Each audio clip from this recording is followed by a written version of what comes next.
Hello students, welcome to e-learning platform from Mechanical Engineering Department. I am Mr. B.B. Patil going to teach you Mechanical Engineering Measurement subject in this semester and the subject code is 22443. We are discussing our first unit, that is Introduction to Measurement, and up to date, time and date zone of the instrument we have finished in last video. Now we will continue with next characteristics, it is drift of the instrument. Okay, तर last two व्हिडिओजमध्ये आपण इन्स्ट्रुमेंटच्या characteristics बघत होतो आणि last व्हिडिओमध्ये आपण date time आणि डेट झोनपर्यंत आलेलो होतो. तर आता आपण नेक्स्ट कॅरेक्टरिस्टिक ऑफ इन्स्ट्रुमेंट बघूया, drift. Okay, what is mean by drift of an instrument. तर ड्रिफ्ट म्हणजे काय? Drift in instrument is defined as an undesired gradual departure of the output. Okay, I repeat once again, an undesired gradual departure of the output over a period of time that is not related to change in inputs. Okay, that is not related to change in inputs, operating conditions, load, etc. तर साधारण drift म्हणजे काय असतं बघा. तर आता आपल्याला काही इलेक्ट्रॉनिक्स जे इन्स्ट्रुमेंट्स असतात, म्हणजे फॉर एक्झाम्पल साधं कुठलंही इलेक्ट्रॉनिक्सचं एक डिव्हाइस घ्या. म्हणजे जे आपण जुन्या काळातले रेडिओज वगैरे होते बघा, रेडिओज, तर त्याचे जे बटन्स, व्हॅल्यूमचे बटन्स होते, तर ते आपण सुरुवातीला ज्यावेळी रेज करायला, म्हणजे व्हॅल्यूम रेज करायला आपण काय करत होतो, ते मूव्ह करत होतो. तर बऱ्याच वेळेला आपल्याला असं आढळायचं की मी जरासं बटन पुढं प्रेस करतो आहे आणि तो आवाज खूप वाढला आहे, म्हणजे ज्याचा कशाशी संबंध नव्हता, इनपुटशी काही संबंध नव्हता.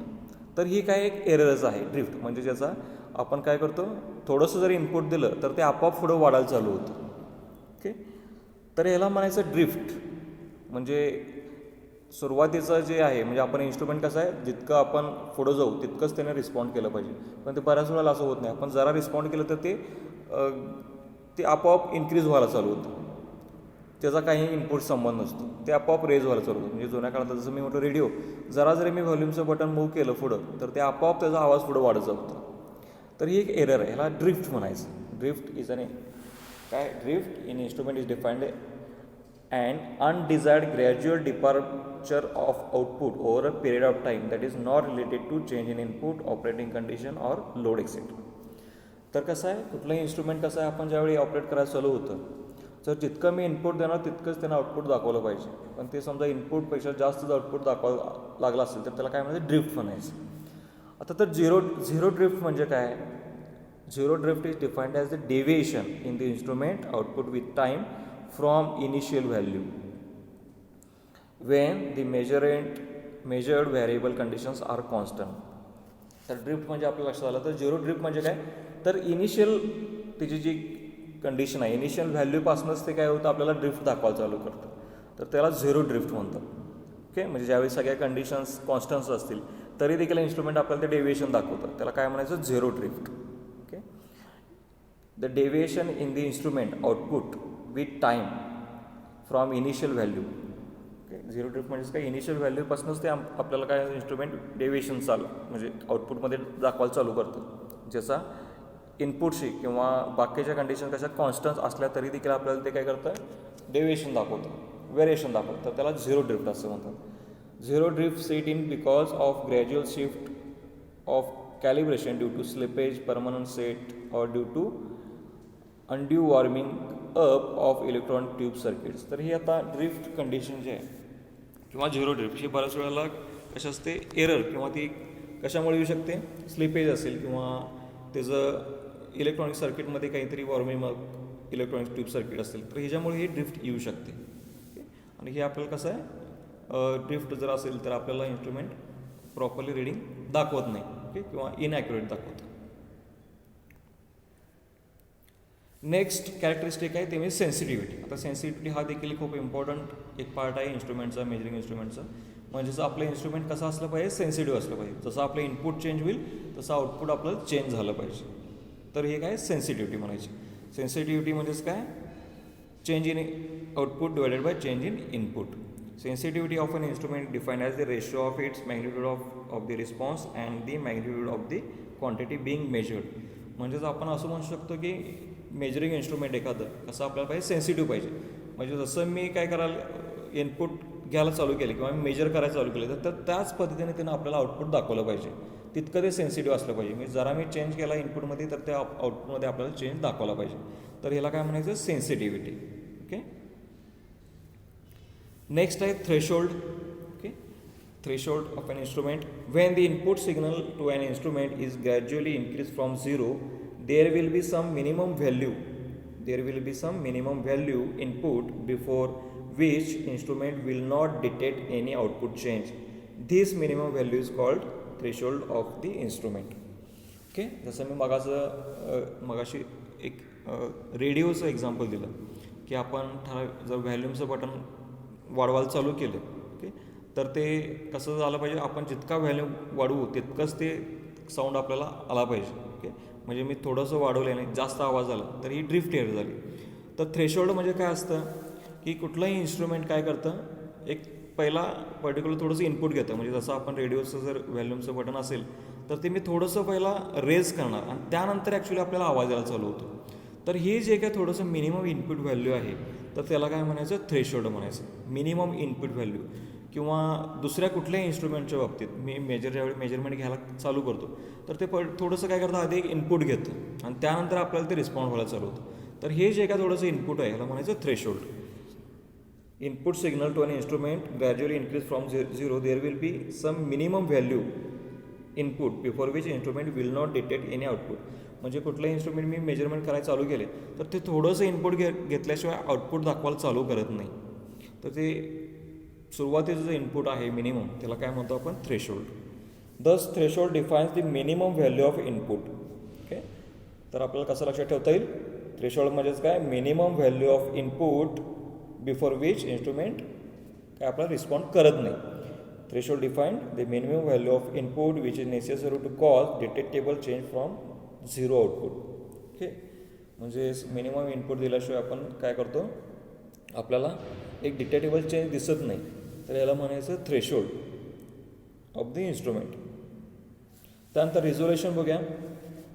When the input signal is increased from non-zero value, one observes that instrument output does not change until a certain input increment is exceeded. This increment is called resolution. The resolution is defined as the smallest change of input for which there will be change of output. म्हणजेच काय आपण threshold म्हणजे काय बघितलं की आपल्याला minimum input value लागते की आपल्याला थोडंसं इन्स्ट्रुमेंट आपल्याला रिस्पॉन्ड व्हायला. पण त्यानंतर मिनिमम इनपुट हे काय झालं आपलं थ्रेशोल्ड झालं. पण त्यानंतर हे पर्टिक्युलर काही एक असे इनपुट असतात की त्यानंतर लगेच आपल्याला काय करतं इन्स्ट्रुमेंट रिस्पॉन्ड व्हायला चालू होतं फ्रॉम नॉन झिरो व्हॅल्यू. तर हेच एक आहे from non zero input signal आहे जो आपल्याला आउटपुट काय करतो आउटपुट दिसायसाठी युजफुल असतो. तर त्याला म्हणायचं resolution. Okay. The resolution defined as the smallest change of input. Resolution म्हणजेच काय बघा smallest change of input for which there will be change of output. म्हणजे फ्रॉम नॉन झिरो म्हणजे झिरो सोडून जी व्हॅल्यू पुढे येणार आहे from non zero value minimum input required कशासाठी आपल्याला डिटेक्टेबल चेंज किंवा आपल्याला आउटपुट चेंज करण्यासाठी. तर हे नॉन झिरो व्हॅल्यू जी काय इनपुटची त्याला आपण काय म्हणतो रिझोल्युशन म्हणतो. Okay. It can be expressed as an actual value or percentage of full scale value. तर हा फरक आहे थ्रेशोल्ड आणि रिझोल्युशनमध्ये. थ्रेशोल्ड म्हणजेच काय होतं की इथं कसं आहे minimum value of input which is necessary to cause detectable change from zero output. आणि रिझोल्युशन म्हणजेच काय smallest change of input. Okay. For which there will be change of output. म्हणजे ही कशी आहे नॉन झिरो व्हॅल्यू आहे resolution म्हणजे. Okay. आणि इथं कसं आहे थ्रेशोल्ड म्हणजेच मिनिमम व्हॅल्यू ऑफ इनपुट आहे फ्रॉम झिरो.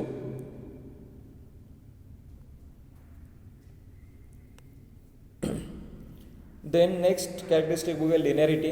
ॲक्च्युली लिनियरिटी आणि सेन्सिटिव्हिटी हे थोडंसं पॅरलल आहे.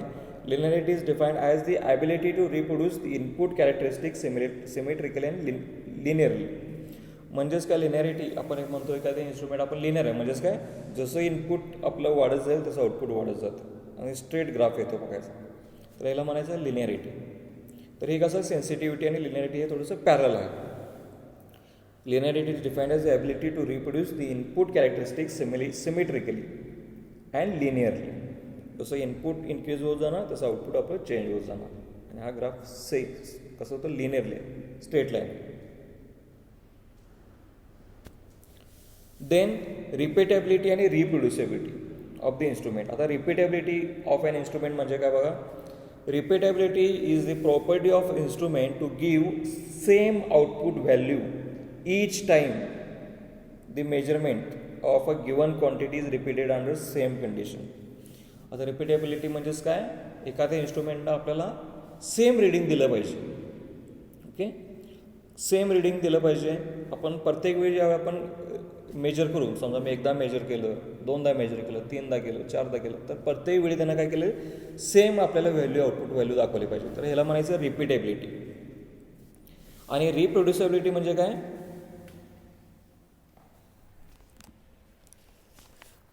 reproducibility means reproducibility of measurement is the quantitative measure of closeness of agreement between the result of measurements of the same measurement carried out by changing method of instrument, observer, measuring instrument, location, condition of use, time, etc.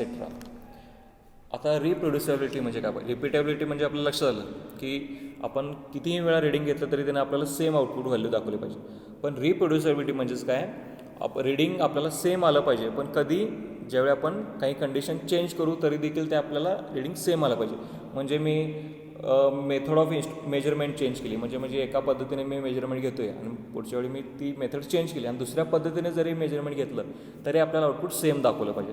किंवा मी observer change केला, किंवा मी location change केलं, condition time change केला, तरी देखील काय केलं पाहिजे, त्या इन्स्ट्रुमेंटनं सेमच रिडिंग दाखवलं पाहिजे. तर ह्याला म्हणायचं रिप्रोड्युसिबिलिटी ऑफ मेजरमेंट. लक्षात येते का. रिपीटेबिलिटी म्हणजेच काय, सेम आउटपुट आपल्याला मिळालं पाहिजे ईच टाईम. आणि रिप्रोड्युसिबिलिटी म्हणजेच काय, आपल्याला सेम आउटपुट मिळालं पाहिजे विथ व्हॅरिंग कंडिशन्स. ओके, म्हणजे मी ऑब्झर्वर चेंज केला, मेथड ऑफ मेजरमेंट चेंज केली, लोकेशन चेंज केलं, तरी देखील आपल्याला आउटपुट सेम मिळालं पाहिजे. तर ह्याला म्हणायचं reproducibility. Okay, so this is repeatability and reproducibility of measuring instrument. Okay, तर ह्या काही कॅरेक्टरिस्टिक्स होत्या, स्टॅटिक कॅरेक्टरिस्टिक्स. तर आता आपण नेक्स्ट व्हिडिओ लेक्चरमध्ये dynamic characteristic of an measuring instrument बघणार आहोत. Okay, so we will stop here. Thank you.